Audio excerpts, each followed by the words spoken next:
Wimbo Santoso yang saat ini menjabat sebagai Komisaris Utama Bank Mandiri dipilih sebagai Ketua Otoritas Jasa Keuangan baru periode 2017-2022. Lantas pekerjaan rumah dan tantangan apa saja yang perlu dibenahi dan segera diselesaikan oleh Wimbo sebagai pucuk pimpinan lembaga regulator keuangan ini? Kita hadirkan informasinya untuk Anda. Otoritas Jasa Keuangan atau OJK kini memiliki pemimpin baru. Wimbo Santoso didapuk sebagai Jenderal Baru Otoritas Industri Finansial periode 2017 hingga 2022. Berlatar belakang seorang praktisi, setumpuk pekerjaan rumah menanti kinerja dan gebrakannya. Dari sektor industri keuangan non-bank, OJK di bawah komando Wimbo memiliki tugas untuk menguatkan industri dana pensiun dan membidani undang-undang tentang multifinance yang memberi kepastian perlindungan dan aturan main serta perpajakan. Tidak hanya itu, aturan tentang lembaga penjamin asuransi perlu segera ditegakkan. Polemik terkait penyelesaian masalah asuransi jiwa bersama Bumi Putra menjadi tugas penting lainnya. Sementara dari sektor perbankan, Wimbo juga punya pekerjaan yang tak mudah.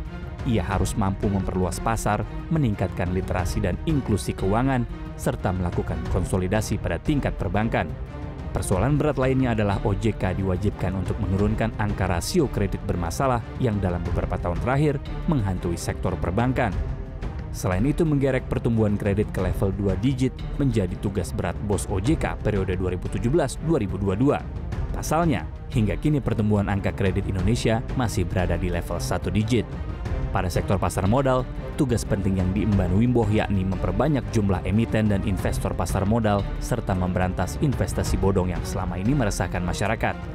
Selain itu, Wimbo juga dituntut untuk membereskan beban pungutan OJK yang selama ini didasarkan pada pendapatan usaha. Pekerjaan lainnya adalah menyempurnakan sistem, transaksi, dan pelaporan registrasi di tingkat pasar modal, serta menjamin persaingan usaha yang sehat antar perusahaan efek. Selain pekerjaan rumah di 3 sektor yang telah disebutkan tadi, Ketua dan anggota Dewan Komisioner OJK juga harus mengawasi total aset yang mencapai puluhan ribu triliun rupiah. Total aset industri keuangan non-bank pada Maret 2017 mencapai lebih dari 1.900 triliun rupiah. Sementara untuk aset perbankan mencapai lebih dari 6.500 triliun dan total kredit dan simpanan yang masing-masing sebesar lebih dari 4.000 triliun rupiah. Sementara untuk perusahaan pembiayaan memiliki aset hingga 450 triliun rupiah dan dana kelola reksadana yang menyentuh angka 360 triliun rupiah. Dengan begitu banyaknya pekerjaan rumah serta besarnya jumlah dana yang perlu diawasi, diperlukan ketegasan, keseriusan, dan komitmen penuh dalam memimpin lembaga pengawas keuangan tersebut. Publik menaruh harapan besar di pundak Wimbo serta anggota Dewan Komisioner baru lainnya. Kus Indra, CNN Indonesia.